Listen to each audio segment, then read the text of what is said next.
Pode iniciar, Ronald. Item 12. Homens, por que vos queixais das calamidades que vós mesmos amontoastes sobre as vossas cabeças? Desprezastes a santa e divina moral do Cristo. Não vos espanteis, pois, de que a taça da iniquidade haja transbordado de todos os lados. Generaliza-se o mal-estar. A quem culpar, senão a vós, que incessantemente procurais esmagar-vos uns aos outros?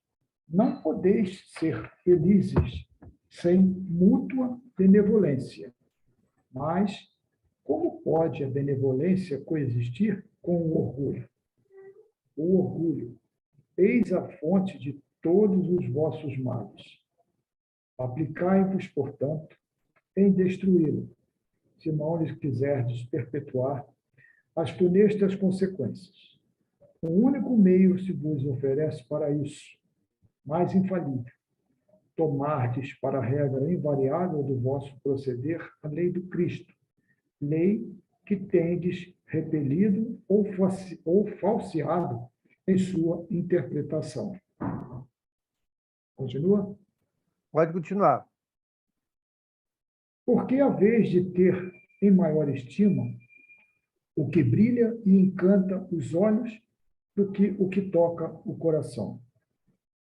Por que fazeis do vício, na opulência, objeto das vossas adulações, ao passo que desdenhais do verdadeiro mérito na obscuridade? Apresente-se em qualquer parte um rico debochado, perdido de corpo e alma.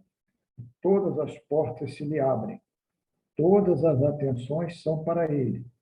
Enquanto ao homem de bem, que vive do seu trabalho, mal se dignam todos de saudá-lo com ar de proteção.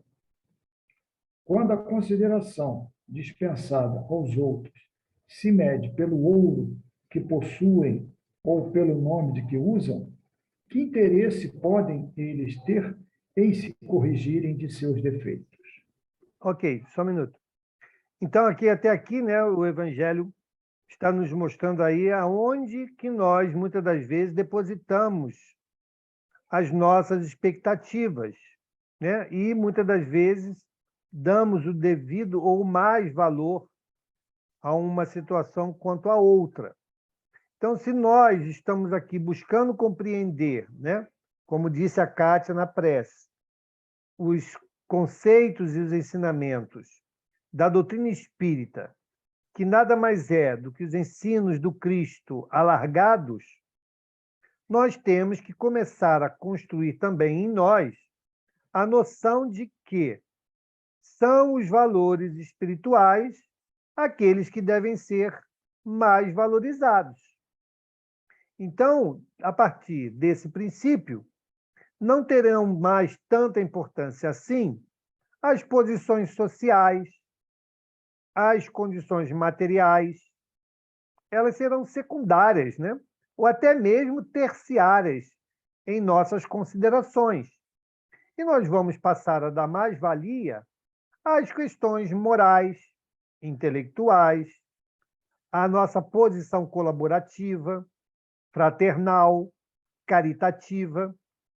Então, isso passará a ter mais valor do que qualquer outra posição exterior que não levaremos conosco, né, como verdadeiro tesouro de nossas almas. Diga, Kátia. Eu até botei ali no chat, mas eu estou perdidinha. Onde lemos mesmo? Estamos no capítulo 7, item Achei. 12, tá bom? Acho Bom. que no terceiro parágrafo, quarto parágrafo. Deixa eu ver. Tá ótimo. Tá ótimo. 1, 2, 3, 4, 5. Quinto parágrafo. Não, quarto parágrafo. Tá ótimo, eu já me localizei. Obrigadão. Tá bom? Desculpa. Diga, Emerson.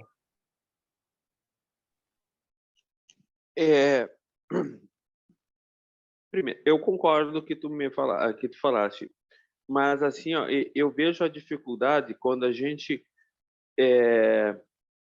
começa a trabalhar mais nesse sentido, deixando muito da matéria para trás, que a compreensão de quem nos rodeia, tipo familiares, tipo esposa, filhos, ainda com o grau, desculpe, eu estou um pouco alérgico, não compreendo esse mesmo caminho que tu está tendo.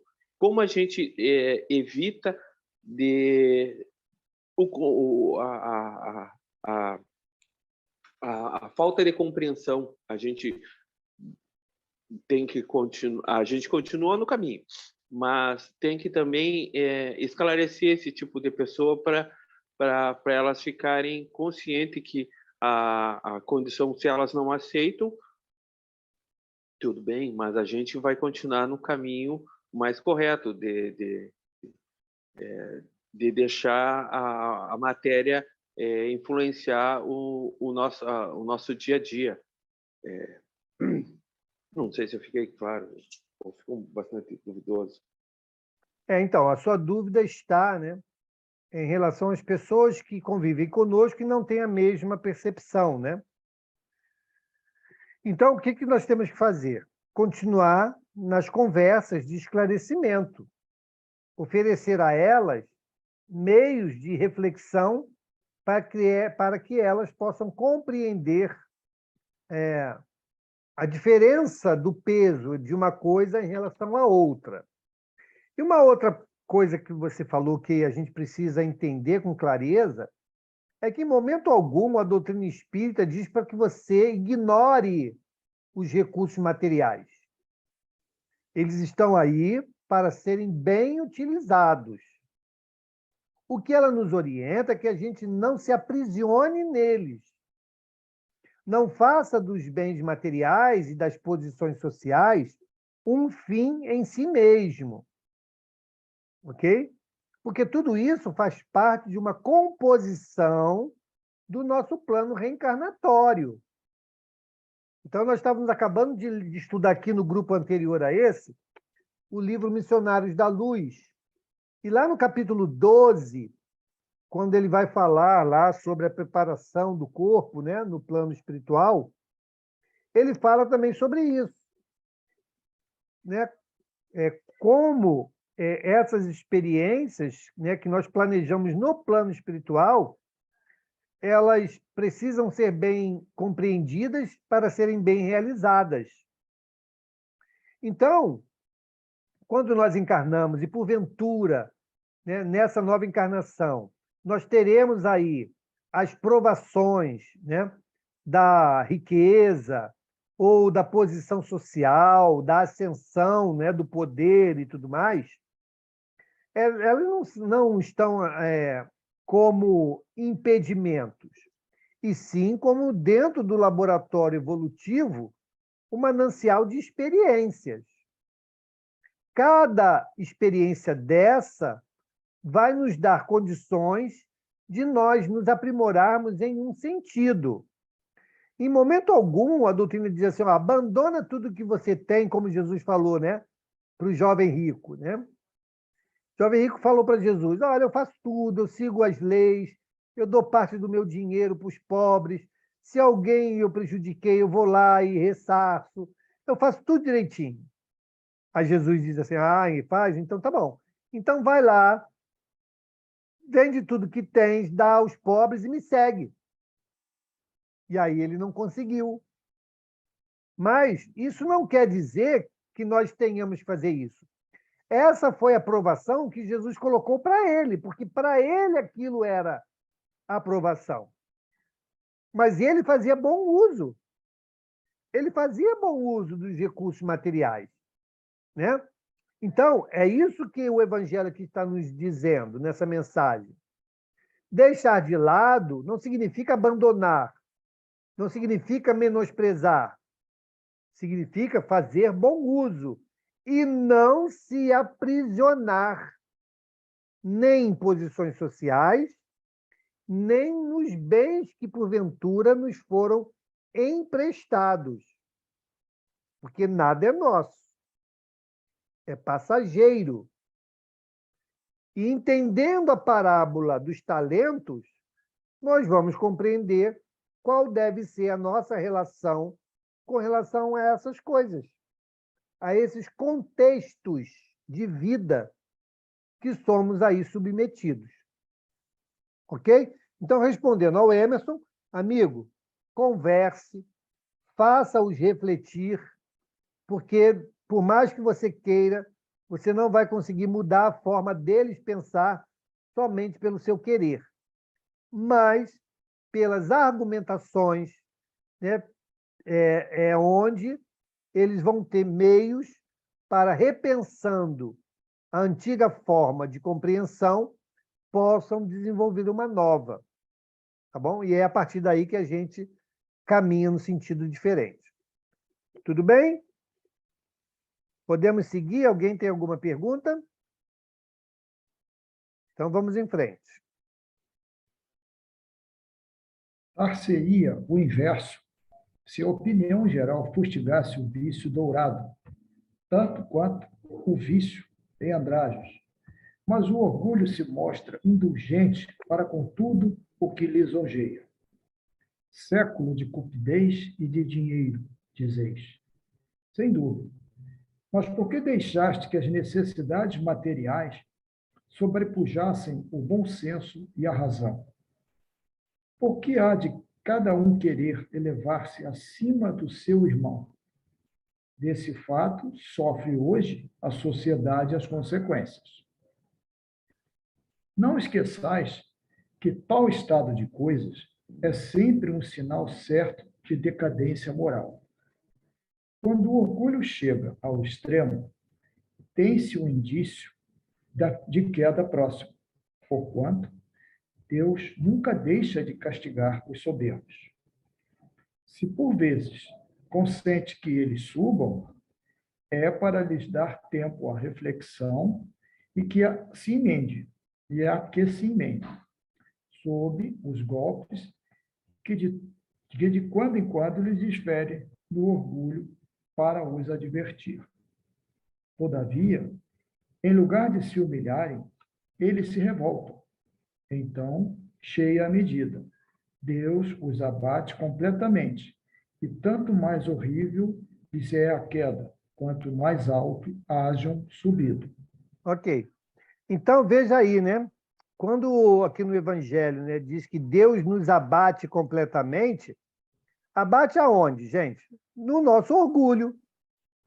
Então, por isso que vamos viver experiências, muitas das vezes antagônicas às anteriores, para que nós possamos quebrar esse orgulho. Eu já contei aqui para vocês uma experiência, né, que eu tive lá com um irmão espiritual, né, o caboclo Itatuité.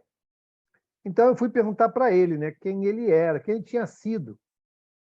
E ele falou, olha, eu, na outra encarnação, fui médico, né, fui muito vaidoso, muito orgulhoso e tudo. Isso não me fez nada bem. Então, eu, por conta disso, né, eu reencarnei numa tribo indígena. Reencarnei numa tribo indígena e lá eu aprendi a ser humilde, eu aprendi a trabalhar pelo grupo, né, a ser colaborativo, a cuidar das pessoas desinteressadamente, pelo bem comum. Então, essa experiência para ele foi muito, muito significante. Então, isso não é uma forma de abater completamente? Olha a experiência que ele teve anterior, né? A posição social, né? Provavelmente uma vida material muito tranquila, mas ele era desatento, ele era negligente em relação aos seus pares, aos seus irmãos, aos mais necessitados. De repente, foi um médico mercenário, né, que vivia da profissão não pela sua característica fraternal, né, de cuidar do próximo, mas apenas como meio de ter poder e ganhar dinheiro. Então, isso tudo fez com que ele tivesse, na outra encarnação, uma experiência completamente diferente, mas que para ele foi muito significativa. Então, veja como as coisas ocorrem, né? Então, hoje ele ainda no plano espiritual, ele mostra assim a gratidão por essa experiência que ele teve. A mesma coisa Emmanuel, né? Emmanuel se mostrou ao Chico na condição de Públio Lentulus. Por quê? Porque foi naquela época, né, em que Públio Lentulus, em contato, né, com o Cristo, com o cristianismo nascente, ele teve a chance de repensar. E ele teve muitas outras encarnações depois, né? Mas aquela foi marcante. E ela foi a que ele escolheu para se apresentar ao Chico. Então, veja como as coisas ganham importância. Não foi a posição dele como uma pessoa importante na sociedade romana da época, né? E sim a oportunidade que ele teve para reformular aquele homem velho, permitindo nascer o homem novo que o conduziu dali para frente. Então, é esse o valor que o Evangelho está nos falando hoje, né? E que cabe a todos nós. Todos nós temos a chance, como o Chico falou, né? A gente não pode olhar para o passado, voltar ao passado e mudar o que já aconteceu. Mas todos nós podemos começar de novo e fazer um novo fim. Então, é isso que nós temos que fazer, né? Não ficar ali se torturando, porque temos problemas, temos dificuldades, temos mazelas. Temos que olhar para frente e superá-las, né? Ninguém vai sair daqui perfeito de uma encarnação para outra, mas todos nós podemos sair um pouco melhor. Basta que a gente se empenhe. Eu costumo dizer, na nossa casa, que nós não somos culpados de nada. Nós somos responsáveis. A culpa é uma coisa muito difícil. É uma algema que nós colocamos em nossas pernas e nos impede de seguir em frente, porque a gente fica remoendo a culpa. A responsabilidade não. A responsabilidade é uma asa que se abre e nós passamos a compreender: se eu fui responsável por prejudicar alguém, eu sou responsável por ressarcir aquele alguém.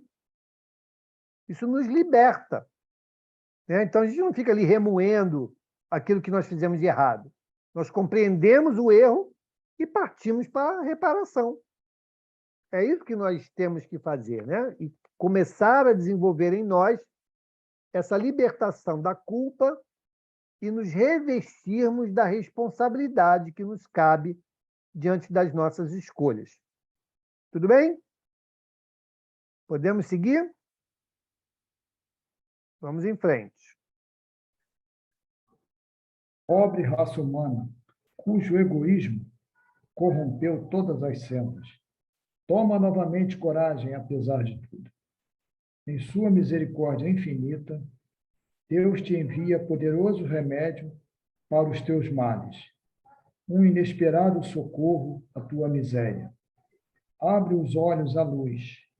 Aqui estão as almas dos que já não vivem na terra e que te veem chamar ao cumprimento dos deveres reais. Eles te dirão, com a autoridade da experiência, quanto às vaidades e às grandezas da vossa passageira existência são mesquinhas a par da eternidade. Dir-te-ão que lá o maior é aquele que haja sido o mais humilde entre os pequenos deste mundo, que aquele que mais amou os seus irmãos será também o mais amado no céu.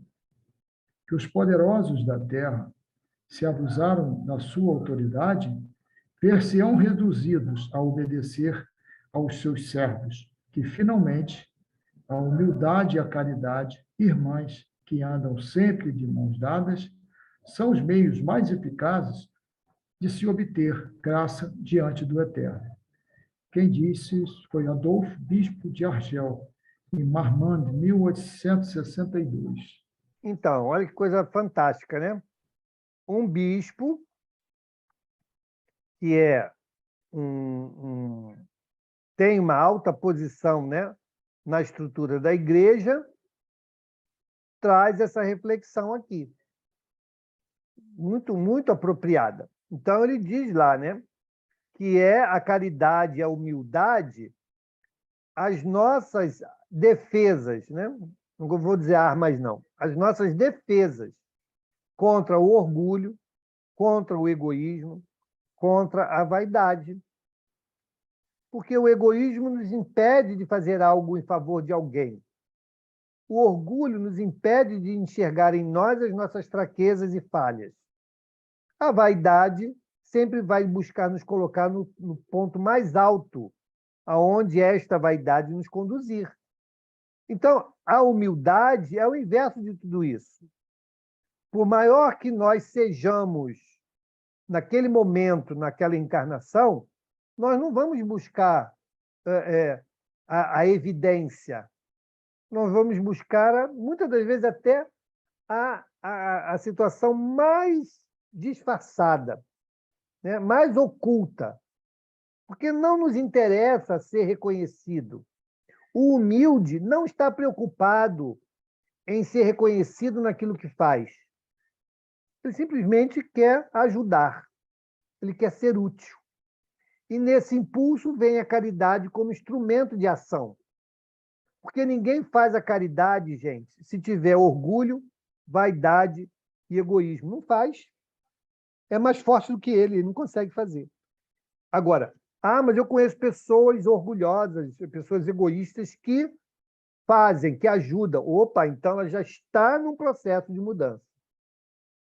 Ela já está reconhecendo a necessidade de fazer algo em prol de outro e não só em prol de si mesmo. Já é um processo de mudança. Por isso que a humildade e a caridade deveriam, né, andar de mãos dadas, para que a gente possa fazer o bem efetivamente como deve ser realizado. E muita gente ainda, apesar de fazer o bem, usam esse bem ou usam essa ação também para se promover. E aí você não vê humildade. Você até vê o bem. Você até vê a caridade acontecendo, mas não da maneira como o Evangelho e Jesus espera de nós. Faz no sentido de ser reconhecido. E os dias atuais mostram bem isso, né? Quantos estão por aí, né, levantando a bandeirinha de caridoso, mas que, na verdade, o que eles querem é outro benefício. E até podem alcançar, mas Deus não deve nada a eles. Nada. Chegarão no plano espiritual tão vazios quanto.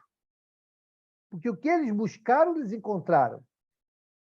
Eu vou dar ali 100 cestas básicas porque eu quero um benefício qualquer. Se você alcançou esse benefício que foi motivado pelo gesto que você movimentou, Deus não te deve mais nada. Agora, se você faz nas pequenas coisas, mas de coração, sem esperar retribuição, sem esperar reconhecimento, de forma oculta, apenas pela vontade de auxiliar aquele teu irmão, aí você está ganhando um tesouro no céu.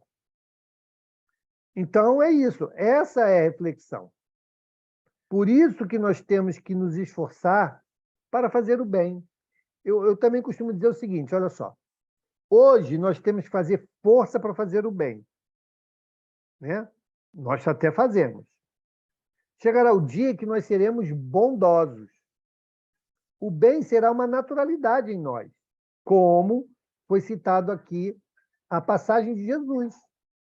Por que Jesus, né, curava tanto? Por que Jesus fazia tanto benefício sem intenção? Tem lá a passagem, né?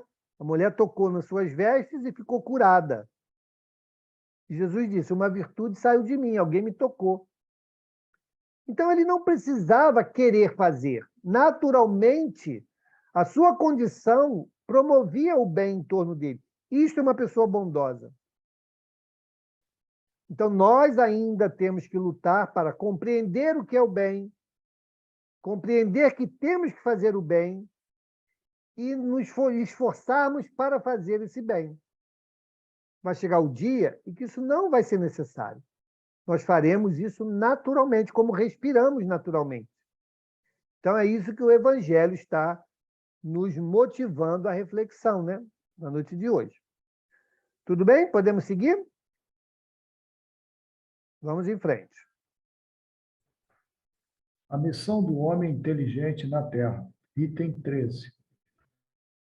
Não vos ensoberbeis do que sabeis, porquanto esse saber tem limites muito estreitos no mundo em que habitais. Suponhamos sejais subidades e inteligência neste planeta. Nenhum direito tendes de envaidecer-vos. Se Deus, em seus desígnios, vos fez nascer no meio onde pudestes desenvolver a vossa inteligência, é que quer que a utilizeis para o bem de todos. É uma missão que vos dá, pondo-vos nas mãos o instrumento com que podeis desenvolver, por vossa vez, as inteligências retardatárias e conduzi-las a ele. A natureza do instrumento não está a indicar a que a utilização deve prestar-se? A enxada que o jardineiro entrega a seu ajudante não mostra a esse último que lhe cumpre cavar a terra? O que dirias se esse ajudante, em vez de trabalhar, erguesse a enxada para ferir o seu patrão? Dirias que é horrível e que ele merece expulso. Pois bem, não se dá o mesmo com aquele que se serve da sua inteligência para destruir a ideia de Deus e da providência entre os seus irmãos? Não levanta ele contra o seu Senhor a enxada que lhe foi confiada para arrotear o terreno? Tem ele direito ao salário prometido?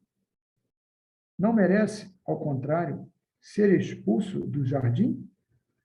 Sê-lo-á, não duvideis, e atravessará existências miseráveis e cheias de humilhações, até que se curve diante daquele a quem tudo deve. Continua? Pode continuar, por favor. A inteligência, ela é rica de méritos para o futuro, mas sob a condição de ser bem empregada. Se todos os homens que a possuem dela se servissem de conformidade com a vontade de Deus, fácil seria para os espíritos a tarefa de fazer que a humanidade avance. Infelizmente, muitos a tornam um instrumento de orgulho e de perdição contra si mesmo. O homem abusa da inteligência como de todas as suas outras faculdades, e, no entanto, não lhe faltam ensinamentos que o advirtam de que uma poderosa mão pode retirar o que lhe concedeu. Quem disse foi Ferdinando, um espírito protetor em Bordeaux, 1862. Ok, então aí ele nos fala, né, do cuidado e do uso que nós temos que ter na aplicação desses recursos. Então, a inteligência, gente, é uma propriedade do espírito, é um acervo do espírito, mas também é um instrumento que o ajuda no processo evolutivo, né? Porque é por meio do desenvolvimento da inteligência que nós vamos sempre compreender melhor e de maneira mais ampla as coisas que estão à nossa volta. Então, nós precisamos buscar o conhecimento, a intelectualidade, né? Precisamos disso, porque são os instrumentos, são as ferramentas que vão nos ajudar a enxergar o mundo de uma maneira melhor e mais completa. Por meio dessa construção do conhecimento, é que nós vamos melhorando os nossos aspectos morais.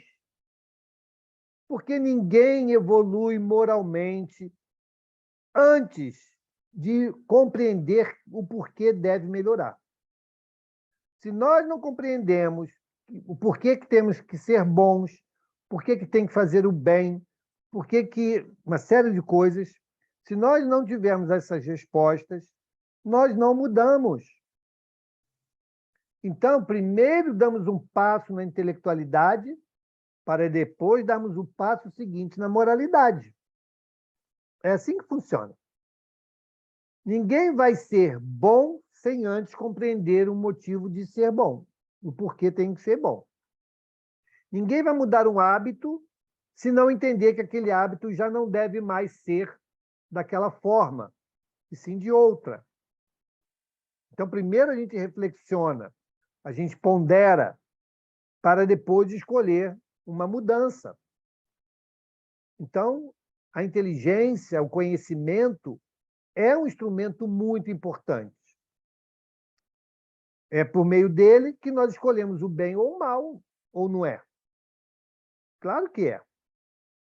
Nós entendemos, não, olha só, agir desse jeito aqui é melhor do que agir do outro. Isso é intelectualidade. Quem está nos mostrando esses dois caminhos é a compreensão do que eu quero fazer. Depois eu vou e faço. E aí, no momento que eu busco a realização, muitas das vezes a gente está trabalhando também as nossas questões morais. Então, quando a gente se depara, por exemplo, numa determinada existência, com uma pessoa que não teve a oportunidade de estudar, que não teve lá condição de desenvolver intelectualidade, mas, ao conversar com elas, nós nos deparamos com muita sabedoria, aí a gente vai entender, espera aí, nessa existência ela não precisava desenvolver a intelectualidade, porque ela já adquiriu lá atrás, né? Porque ninguém vem com sabedoria de graça, né? Nem Deus dá de graça. Então, ela já acumulou essa experiência. Nessa existência, então, ela vem com outra proposta. Ela não precisa caminhar agora nos passos da intelectualidade. Então, ela já compreendeu e está agora caminhando nos passos da moralidade. E aí que a gente vai entendendo, né? A pessoa é tão boa, olha lá. Poxa, tem tanta dificuldade, mas ela é tão boa, tão prestativa. E a gente conversa com ela, se sente tão bem, nos dá, né, conselhos tão maravilhosos. De onde que vem isso? Vem da experiência do espírito. É esse espírito que, já adquirindo o conhecimento, já tendo refletido, né, e adotado uma nova posição, vem agora, nessa encarnação, para dar alguns passos no que diz respeito à questão moral. Diga, Íria. Ô, Mauro, deixa eu perguntar uma coisa. Agora, juntando isso aí que você falou, peguei um gancho aqui, aí eu lembrei, o Chico Xavier, foi por isso que podemos dizer, afirmar que foi por isso que nessa encarnação ele não precisou estudar muito, porque, não sei se é verdade, mas dizem que ele cursou até a 5ª série, e parece assim, se a gente lê os livros dele, a gente percebe que ele escrevia muito bem, né? Ou ele, claro, era ditado para ele, tudo bem, mas mesmo assim, ele colocava tudo muito bem colocado, né? Dá a impressão que nessa encarnação, então, ele não precisou estudar, é isso que você está dizendo? Olha só. Primeiro a gente tem que entender o fenômeno que acontecia com o Chico, né? O Chico, ele era um médium psicográfico mecânico. Então, as coisas não passavam pela mente dele. Os espíritos usavam o braço dele, que é completamente diferente. Então, quem escrevia, né, no estilo que escrevia, era o espírito, não o Chico. Então, esse é o primeiro aspecto. Agora, respondendo ao que você falou, muito provavelmente, né? Dizem alguns pesquisadores que o Chico ele foi um dos colaboradores de Kardec na codificação. Por isso que o espiritismo para ele sempre foi uma coisa muito natural, né? Então, todos nós já percorremos a fieira das evoluções e já aprendemos muita coisa. Qualquer um de nós aqui, se fizer um balanço, parar e olhar para trás vamos falar da nossa vida acadêmica, né? Quais eram as matérias que nós tínhamos facilidade? Quais eram as matérias que nós tínhamos dificuldade? Isso vai nos dar um sinal do que nós já tínhamos aprendido, estamos aqui lembrando, e de outros conhecimentos que nós estávamos aprendendo pela primeira vez, que era mais difícil, exigia mais da gente. Então, isso mostra o nosso acervo de conhecimento. O Chico, né, ele, claro, não só ele, como qualquer outro, né, irmão espiritual, que venha com uma tarefa como esta, em que a escrita, né, seja o instrumento, é natural que ele traga, né, uma determinada bagagem para facilitar aquele trabalho. Olha lá o Divaldo, né, que o espírito lá mandou que ele estudasse anatomia, fisiologia. E aí o Divaldo, achando aquilo muito difícil, né, falou, pô, meu irmão, olha só, vamos fazer outra coisa, porque eu não estou entendendo nada. É muito difícil para mim estudar isso aqui. Esses são conhecimentos que eu não tenho facilidade. E ele falou, não, mas quem disse que é para você aprender? Eu só quero que você tenha na mente esse conteúdo, porque isso vai nos facilitar no momento que nós trouxermos obras com esse viés. Então, tudo isso, gente, é muito significativo para que a gente entenda, então, o que ocorre com cada um de nós. Então, o Chico, sim, pode, estou dizendo aqui, não vou dizer que é, porque eu não estou na condição dele, né? Então, analisando a sua obra, nós temos dois aspectos. Primeiro, o tipo de mediunidade. Ele era um médium psicográfico, o psicógrafo, mecânico. Então, tanto é verdade que o Chico tem relatos dele escrever, ao mesmo tempo, duas mensagens diferentes, com as mãos de cada uma das mãos, e, ao mesmo tempo, conversando com as pessoas. Então, isso mostra que a mensagem não passava pela mente dele. Os espíritos apenas se apropriavam, né, desse caminho que conduz o controle das mãos para que ele, então, escrevesse. Então, o espírito poderia trazer qualquer estilo, qualquer língua, qualquer forma, porque ele era apenas o lápis. E ele dizia isso, né? A mensagem apenas passou por mim, eu sou só o lápis. Ele não fazia nenhuma interferência nas comunicações. Então, essa é a explicação das comunicações do Chico. E, claro, naturalmente, um espírito de envergadura que ele é, ele trazia, sim, os seus próprios valores que contribuíram para esse tipo de atividade. O maior valor que o Chico trazia, de fato, era a humildade, a simplicidade e a doçura. Porque o Chico foi uma pessoa que, de fato, não criou problemas, né, para a tarefa mediúnica. Tá bom, Íria? Não sei se eu respondi sua pergunta. Mauro, obrigada. E queria acrescentar mais uma coisa também, a minha dúvida. Então, quando você fala assim, mas a gente tem que prestar atenção naquilo que a gente teve facilidade ou não na época de faculdade, né? Então, eu fiquei aqui pensando, vocês sempre falam, até na rádio, que a gente não regride na questão que a gente já aprendeu, né? Então, quando eu reencarnar de novo, daqui a algum tempo, vamos dizer que, eu não sei, né? Pode ser que eu venha encarnar lá na Síria, serei uma muçulmana, por exemplo. Lá eu não vou aprender nada de moral, vamos dizer assim. O que eu já aprendi agora eu vou esquecer. E quando eu chegar lá, eu vou aprender a pegar armas, vamos supor, estou dando um exemplo, tá?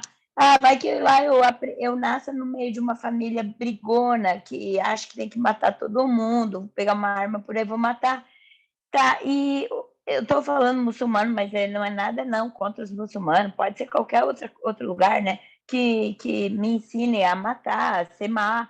E aí eu não vou regredir, porque moralmente eu não vou crescer nem um pouco, nem moralmente, e nem aquilo que eu que eu vou levar, eu não vou aproveitar nada. Não, E, não, por Ida, outro você está lado... enganada. Hum, Você está enganada na sua reflexão. Primeiro que você não vai perder o que você já adquiriu. Ok? Não perde. mas eu não vou lembrar, né? Não, mas olha só, não precisa lembrar. Valores a gente não lembra. Valores a gente vive. Ok? Então, se você adquiriu, se isso é uma aquisição, porque nós temos uma diferença entre compreender e vivenciar. São coisas diferentes. Uma coisa leva a outra, mas não é automático. Então, se eu consolido em minha alma, né, a paz, a pacificação, né, a não violência, aonde eu cair, eu vou ter essa máxima comigo. Ó, tem aquele filme Até o Último Homem, você já viu? Não, Então assista. vou anotar aqui. É um caso real de uma pessoa evangélica que na guerra foi convocada para a guerra. Ele tinha que ir, ok? Porque a pena Uhum. para quem ou deserta ou não vai à guerra, ou é prisão perpétua, ou é pena de morte. E ele, tudo bem, olha, tem que ir, tem que ir. Mas eu não vou usar nenhuma arma. Ah, aquilo foi um problema, né? Porque ele tinha que usar arma. Como é que você vai para a guerra sem usar arma? Não, eu vou para a guerra, mas não vou usar arma. E aí até que conseguiu. Ele conseguiu ir sem usar arma. E foi muito ridicularizado pelos colegas e tudo mais.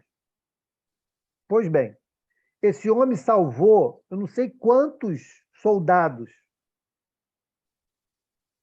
mas não deu um tiro. Então, isso demonstra que nele essa condição já estava sedimentada. Quando nós ainda não temos determinados valores sedimentados em nós, aí nós podemos errar. Aí nós podemos se deixar influenciar, aí nós podemos fazer aquilo que nós estamos lutando para vencer, mas ainda não vencemos. É como se nós tivéssemos aí já a compreensão de que não temos que cuidar da vida dos outros. Eu já entendi, não devo prestar atenção na vida dos outros. Mas ainda chegamos na janela e ficamos, olha lá, a vizinha agora está recebendo uma pessoa lá diferente. Então, eu já compreendi que não devo, mas ainda não sedimentei aquilo em mim. O dia que eu sedimentar em mim, nós vamos fazer igual Jesus fez. Atire a primeira pedra aquele que estiver isento de pecado. Então, é isso. Então, Ô, quando Mauro, nós não alcançarmos, nós vamos tropeçar. Quando nós alcançarmos, nós não vamos mais repetir aquilo que nós já vencemos. Diga, Ilha. eu coloquei isso para você porque na faculdade eu estudei o Freud, a questão do que o freudiano, as coisas freudianas, e ele diz o seguinte, que a pessoa, a criança, traz na personalidade 50% no DNA, ou seja, vem dentro de si, e 50% é o ambiente. Por isso que eu te coloquei isso, porque vai que eu entro dentro de uma família onde pai e mãe não tem moral, entendeu? Como é que vai ensinar os filhos? Então, 50% é o ambiente, segundo o que Freud falou. Mas E aí, veja bem, 50%... mas aí é a questão do Freud, a opinião do Freud, né? Ele estava tentando criar hipóteses para explicar o comportamento humano, ok? Sim. Ele não levava em consideração o ser espiritual. Tanto que ele fala que 50% é da genética. E não é. Isso. A genética não interfere na personalidade. Tudo bem? Você pode ter um pai assassino e uma mãe louca. Você pode, normalmente vai encarnar, e pode ser o apaziguador daquilo ali tudo.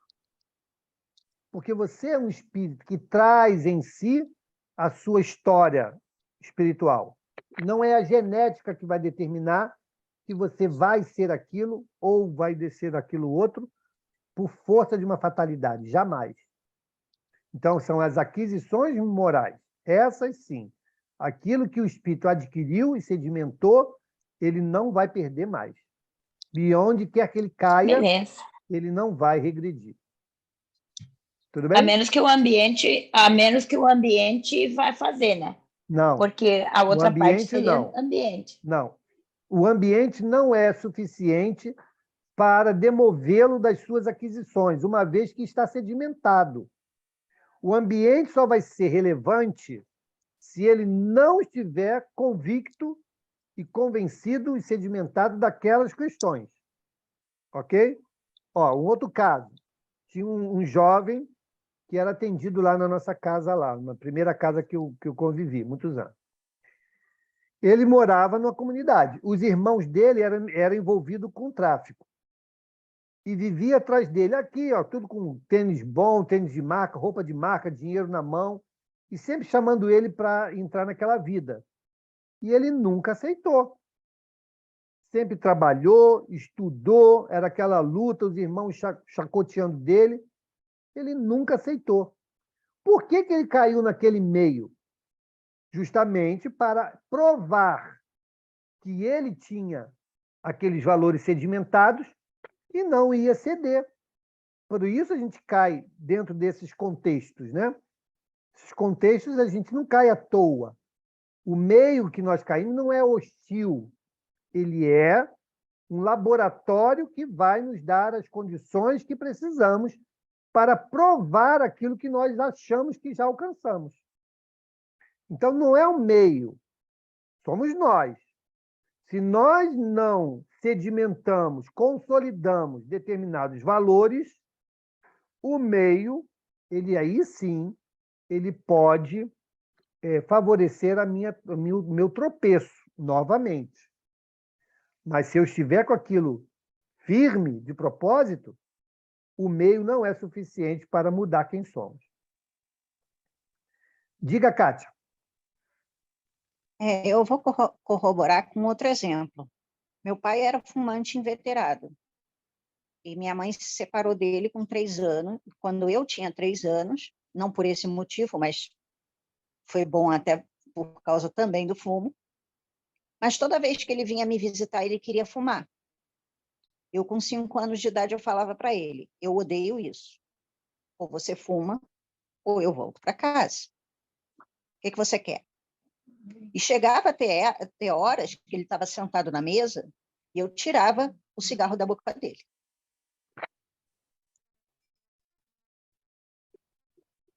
Então, não era o ambiente, dei o cigarro, de qualquer tipo.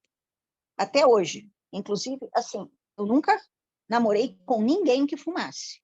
E se aparecesse, eu dava um pontapé. E se hoje eu ficasse solteira, e se alguém viesse se encontrar comigo, fosse fumante, tchau, meu amigo, um beijo, um abraço. Porque eu sei o que eu... Nesse caso, eu sei o que eu quero. E também sei o que eu não quero. Eu não quero gente fumando do meu lado. Eu acho horrível. Então, é a questão do livre-arbítrio também. Né? Sim. Você tem que saber o que você quer, se você mesmo que você não saiba o que quer. Você tem que saber o que não quer. Exatamente, E aí, se for ajudar nas sendo escolhas, né? aquisição, melhor ainda. Exatamente. Isso aí. Obrigado, gente. Obrigado, Catinha. Mais alguém? Então, vamos parar aqui, né, nesse item. Vamos entrar no... Obrigada, Mauro. Obrigada. Nada, Íria. Obrigado a você. Vamos entrar no item 13, não é isso? Capítulo 13. Oh, desculpa. 8. Capítulo 8. Capítulo 8. Bem-aventurados os que têm puro coração. Isso. Vamos entrar no capítulo 8. E a foto, Mauro? Vou tirar. Pessoal que está com a salinha fechada aí, quem quiser pode abrir para sair na foto. Senão vai sair só o nomezinho.